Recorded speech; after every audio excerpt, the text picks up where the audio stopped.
이 Foreign Affairs라는 걸 읽는데, The End of the Middle East, How an Old Map Distorted New Reality, 뭐 이렇게 해서 이제 이런 거를 읽고 있다가요. 그러고 있다가 갑자기 여러분 그게 본 거예요. 식량 상태가 식량 상태에 대해서 식량 안보에 대한 걱정들을 많이 하고요. 그리고 이제 또 보니까는 에티오피아와 관련돼서 국제 분쟁이 있더라고요. 에티오피아 관련된 국제 분쟁이 뭔지를 봤더니 여러분 이거예요. 여기 보이시나요? 여기 보면은 이게 제가 좀 더 이게 구글 어스인데요. 여기를 당겨 보면 이렇게 에티오피아 그랜드 에티오피아 르네상스 댐이라는 게 있어요. 여기에 이렇게요, 여러분. 와우, 이렇게 보면 구글 어스 좋죠, 여러분. 이렇게 여기 댐이 이렇게 있는데, 그래서 이게 발전도 하고 그런데 이디오피아 인구가 여러분 1억이 넘어요. 1억 1200만 정도. 그러니까 이것도 에티오피아 인구 같은 경우에는 인구 센서스도 여러분 발전된 나라나 정확히 하죠. 이 에티오피아 같은 정도 되면 인구 센서스가 이게 정확한지 아닌지도 물음표가 찍히는 상황인데, 대략 1억 1200만 정도. 지금 그렇게 에티오피아 인구를 봐요. 여러분, 에티오피아 인구 많죠? 생각보다 많죠? 국민소득은 2,000달러 정도. 우리가 35,000달러 정도니까 우리가 이디오피아보다 17배 정도 잘 살죠. 자, 여기서 보세요. 17배? 한 15배 정도 잘 사나 보다. 자, 여기서 보면, 이게 문제가 되는 게, 여기를 잘 봐야 되는 게, 지금 이게 일단은 그랜드 에티오피아 르네상스 댐은 중국 자본이 건설을 했습니다. 중국 자본이 이거를 건설을 했는데 여기서 보면 이렇게 호수가 이렇게 생겼죠. 근데 이 섬이 왜 문제가 되냐면 이 댐이 왜 문제가 되냐면 여기서 이렇게 물 이렇게 가죠, 여러분. 이게 어디냐면 이렇게 가면 이게 여러분 나일강 상류예요. 나일강 상류가 돼서 이렇게 나일강으로 이렇게 물이 이렇게 가서 이제 나일강이 되거든요. 이집트도 인구가 1억이 넘는데요. 근데 지금 이쪽에서 이렇게 물을 끊어버리면 아이고 다시 찾기 힘들겠다. 여기일 것 같은 느낌, 여기 느낌 그렇죠? 이게 나일강 수량을 그래서 여기 우기에 이렇게 비 오는데 이렇게 쭉 나일강으로 물이 흘러야 되는데 여기서 이렇게 딱 해서 이렇게 물을 가둬버리면 나일강, 이집트는 이제 물 부족 사태가 벌어지는 거죠. 자, 에티오피아에 전기를 못 쓰는 사람이 7천만 명이랍니다. 에티오피아 인구가 1억 1200만인데 전기를 못 쓰는 인구가 7천만, 전기를 쓰는 인구가 4천만이고 전기를 못 쓰는 인구가 7천만인데 여기서 이제 수력 발전 이런 걸 통해서 전기를 공급하고 또 하나 중요한 게 그러니까 농업 용수를 공급한다는 거죠. 근데 여러분 이제 문제는 뭐냐면 농업 용수를 공급하는데 그러면 에티오피아의 그 농업 생산량은 높냐? 그냥 대한민국의 한 2분의 1 정도, 단위 면적당 산출량이 한 2분의 1 정도인데 그냥 거의 고대. 그러니까 우리나라 그 신라 고구려 뭐 이럴 때 있죠. 이럴 때 농사 방법이랑 다를 게 없는 거야. 심지어 여러분 가축도 별로 없대. 가축도 별로 그렇게 가축을 이용한 농경도 아니고 기계 농경은 생각할 수도 없고 그 비료나 이런 것도 제대로 못 쓰는 거죠. 그런데 저기 있잖아요. 이런 상황에서 세상에 또 골 때리는 일이 벌어지더만 뭐냐면 말이죠. 해외 자본들이 에티오피아 농지를 사는 거예요. 이게 여기서 임포터, 익스포터 나오는데 여기 보면은 차이나가 임포터, 그러니까 차이나가 땅을 사는 거예요. 차이나는 땅을 오지게 사고 있고요. 에티오피아가 땅을 오지게 팔고 있죠. 여기서 보면 이게 이제 땅의 그 농지, 토지에 대한 거래 건데요. 에티오피아가 땅을 팔고 차이나가 이렇게 사고요. 아까 같은 경우에는 에티오피아 이 섬도, 아니, 섬이 아니라 댐도, 이 댐도 중국 자본이 들어간 거고, 그리고 중국이 여기 에티오피아의 농지도 사고요. 그리고 에티오피아의 농지를 사는 게 그리고 중국만 그런 게 아니라 사우디도 사더라고요. 사우디도 농지를 사고 그러는 거예요. 그래서 에티오피아를 식량 공급 기지로 재편을 하고 있더라고요. 그래서 왜 이렇게 이런 일이 벌어지느냐 봤더니 지금 전 세계 여러분 농지 식량 있잖아요. 식량 안보에 대해서 걱정을 해야 될 21세기요. 지금 21세기가 식량 조달에 대해서 걱정을 해야 되는 시기라는 거야. 그래서 각 나라마다 식량 확보를 위해서 농경지 확보하고 그런 거죠. 사우디 같은 경우가 밀 생산이나 이런 걸 완전히 포기했거든요. 그러니까 밀 수입국이에요. 100% 수입국인데 옛날에는 사막에다가 저 오아시스 앤드 바닷물 이렇게 해가지고 농사도 사우디도 많이 지었대는데 사우디가 심지어는 여러분 곡물을 수출을 했었다고 합니다.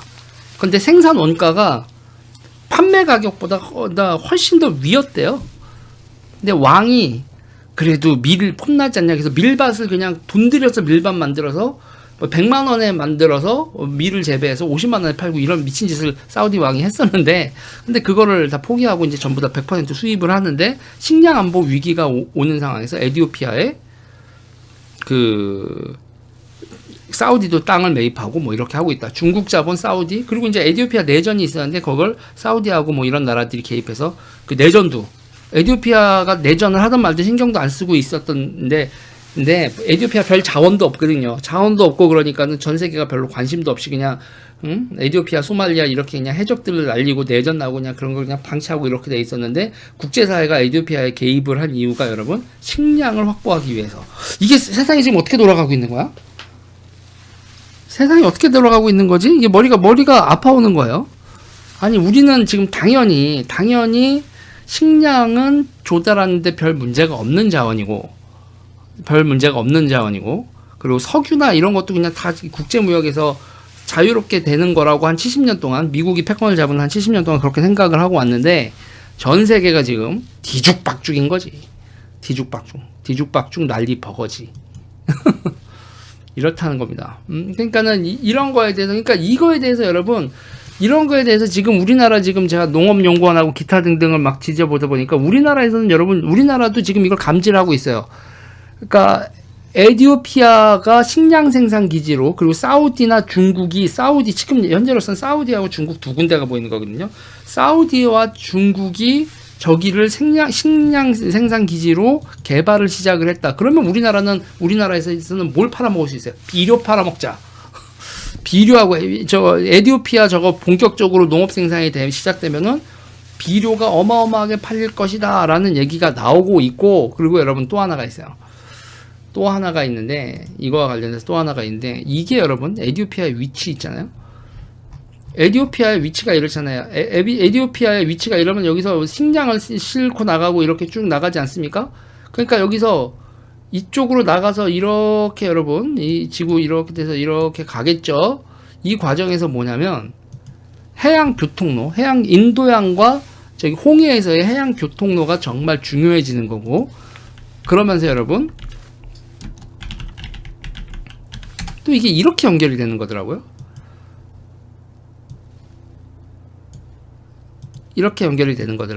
중국 지부티 항모 정박 가능 해외 기지 확보 이렇게 되는 건데 이 지부티가 아까 그 홍해 입구에 있는 데란 말이에요.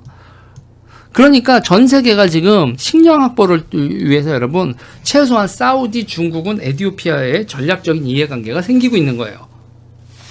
그리고 여기서 이 와중에서 저기가 전쟁 위험이 높아지는 건 이디오피아가 농사 짓고 전기 생산하겠다고 그랜드 에티오피아 르네상스 댐을 지었는데 그 댐이 물을 받으니까 나일강 용수가 부족해지고 이집트가 정말 개빡쳐 있다.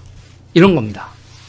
지금 국제정치가 여러분 우크라이나 지금 전쟁뿐만 아니라 지금 전 세계가 시끌시끌한데 아직은 식량 위기가 발생하지 않았지만 이 식량 위기란 건 여러분 또 금방 발생하는 게 아니에요. 왜 금방 발생하는 게 아니냐면 기본적으로 여러분 우리가 식량 비축량이 있잖아요.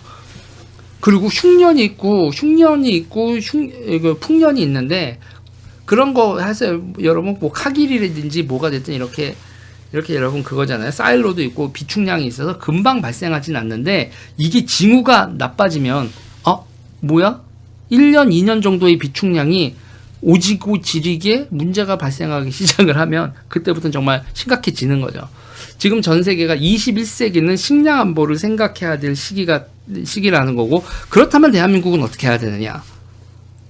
지금 중국이 여러분 중국이나 뭐 사우디가 식량 안보를 위해서 자기네 땅에서 식량을 생산해야 된다 이런 개념이 아니죠. 그렇죠? 해외에서라도 어떻게 안정적으로 구해 오느냐의 문제잖아요. 그럼 우리도 생각을 해야 된다는 거예요.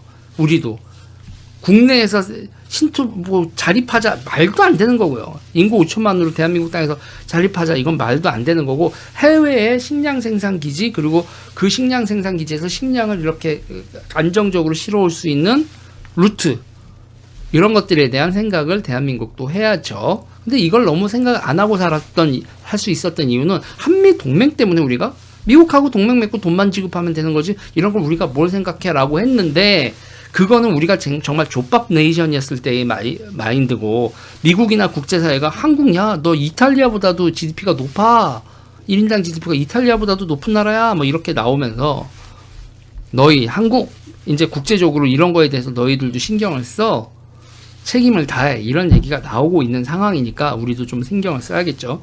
비료 팔아먹을 생각만 하지 말고.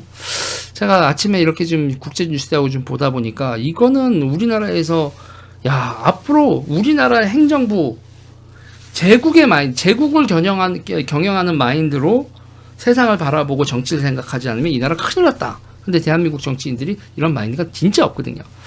세상 변했다. 세상 변했고 우리도 더 이상 족밥이 아니다. 라는 생각을 빨리 대한민국 국민, 정치, 언론인들 다 해야 될 것 같습니다. 언론도 너무 잡스러운 마인드의 정치를 보고 있어요. 네. 새만금의 농사요? 기업농을 해야 돼요. 기업농을. 무슨 소작농 중심의 이런 지금 현재의 농업제도로, 그런 주사파 새끼들이, 여러분, 대한민국 농업 발전을 막는 것도 주사파 새끼들이라니까요. 대기업 안 돼, 뭐 안 돼, 자영농 보호해야 돼.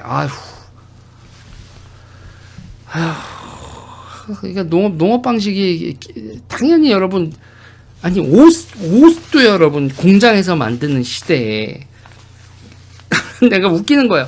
기본적으로 지금 저기 나오면서 뭐 에티오피아에서도 마찬가지로 농민들이 수탈을 당하네, 캄보디아에서도 농민들이 쫓겨나네, 별의별 부작용이나 기타 등등이 나오지만, 기본적으로 여러분 식량이고 뭐고, 여러분 집단화되고 대규모로 효율적으로 짓는 방법을 연구를 해야지, 무슨 자영농 소기업, 아이고 진짜 이 주사파 새끼들, 이 지독히 상토적인 새끼들, 이 새끼 이것들 답이 있나?